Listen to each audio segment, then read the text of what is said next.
This is the third generation Audi TT, a sports car packed full of technologies.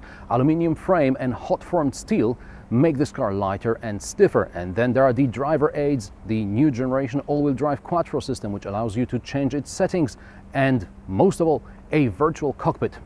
We'll get to that in a moment. Audi kept the new car's proportions close to the previous generation. The car is slightly shorter and wider, the wheelbase has been extended, which should give more space in the back, and the car should be better to drive. Audi promises the third generation TT is 23% stiffer and up to 50 kilograms lighter than its predecessor. Compared to the first generation, it is even 150 kilograms lighter. The 305-liter boot is easy to pack, but mind the boot lid, bigger items will only fit further in. On the other hand, for a sports car, the boot space is very practical, especially with the rear seats folded, because I can't imagine anyone actually sitting back there voluntarily. What I'm about to do, I do only for science.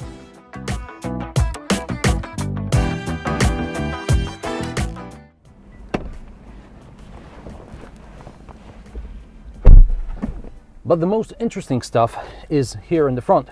However, to show you what's the virtual cockpit all about, it's better if I get out on the road.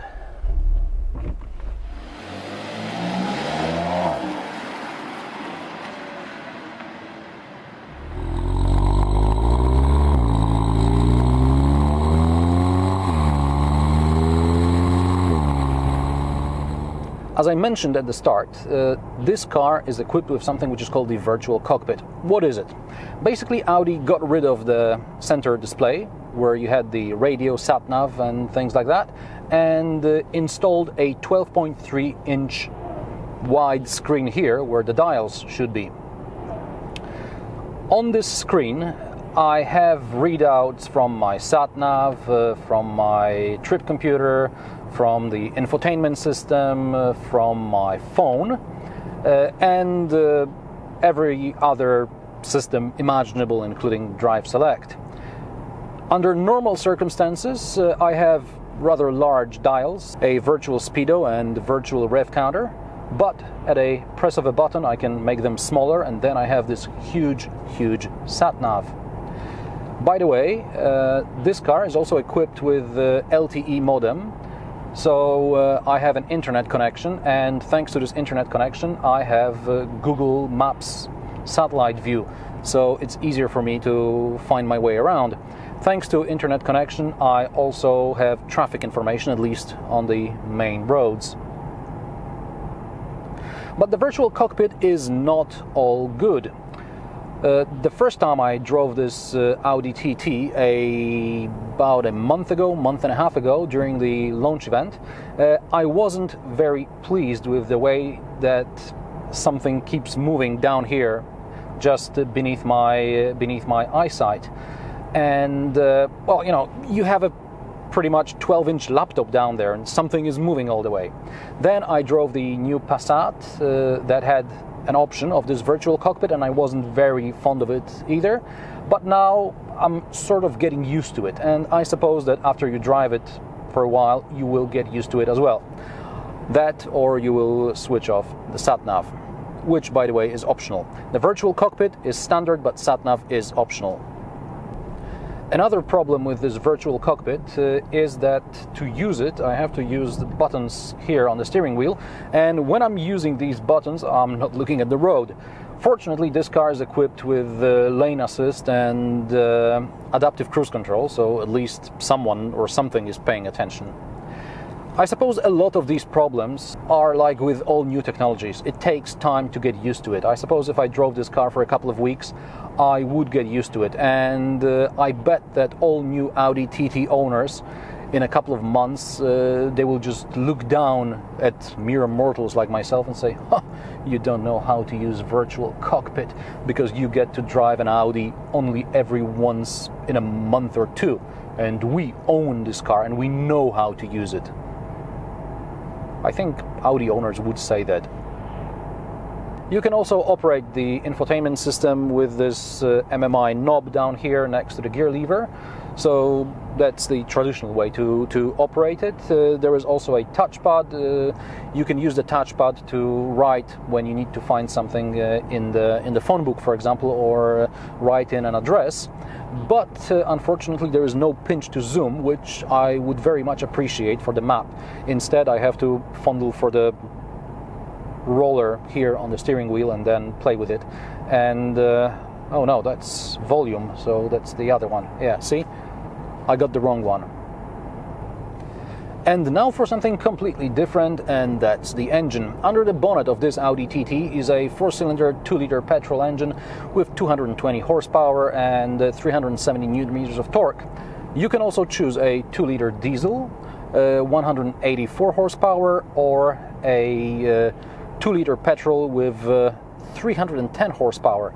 This engine here is good for 0 to 100 kilometers per hour time of 5.4 seconds or 5.3, and the faster, more powerful one, that's 4.6 seconds. Audi TT sounds great, and in dynamic mode, which I shall engage right now with this drive select button here, it sounds even better.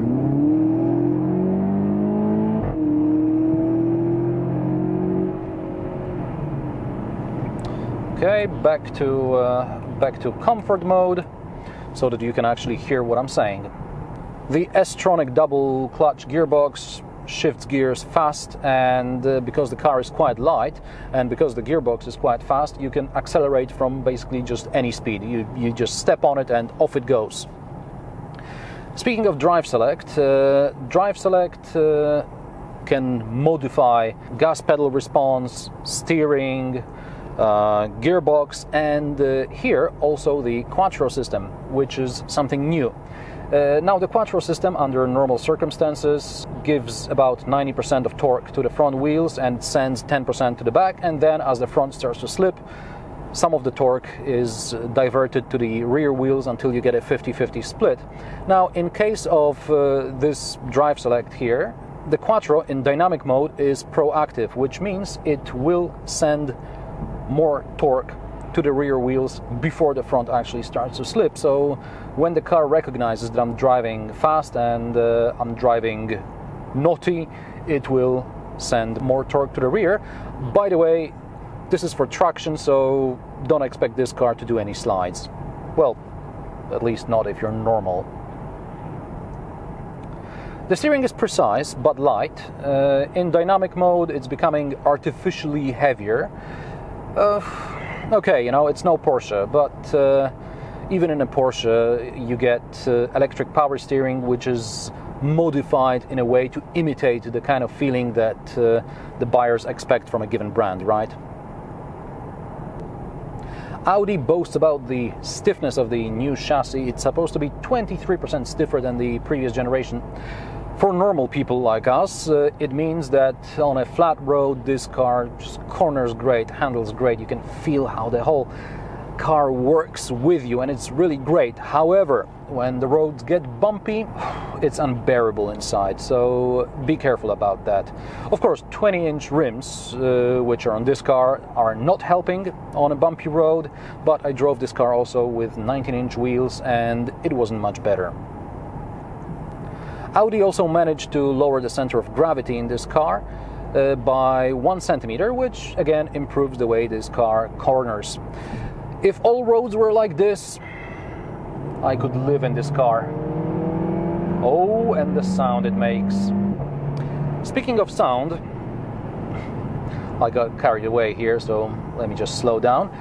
Speaking of sound, in sport-like cars, it's very often generated these days. So you get something like a sound symposer, like this is like a box with a membrane, and the artificial sound is sort of fed into the cabin and you can't hear anything outside.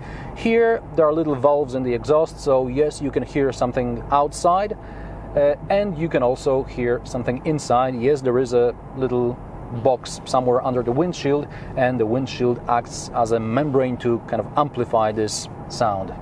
But yeah, it's nice that you actually get to hear something outside. or your neighbors do.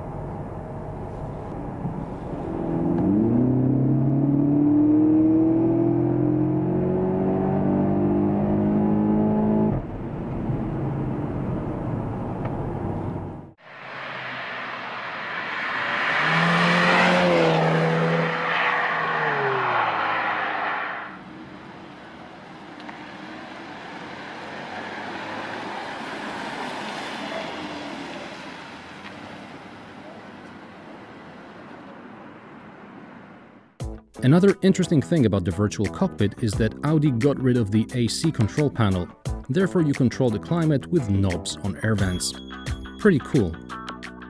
The interior is relatively practical with cup holders, albeit one is under the armrest, but you do get good storage in the front of the gear lever. Unfortunately, due to the Virtual Cockpit, the passenger has nothing to play with because he or she cannot see the infotainment screen. The driver is fully in control. The new Audi TT is surprisingly practical for a sports car, even if the rear seats are better for your luggage than your passengers. I also dig the Virtual Cockpit concept, although time will show whether it'll catch on or not. Before you buy this car, I suggest you take it for a test drive to see if it's not too stiff for you. And remember that the base price may be 35,000 euros, but you will have to add 30–40% of that in options. Watch more of my reviews and subscribe to my channel. New reviews every Friday. You can also follow me on Facebook, Twitter, Instagram and Google+. You'll find all the links in the description below. Thanks for watching, and I'll see you next time.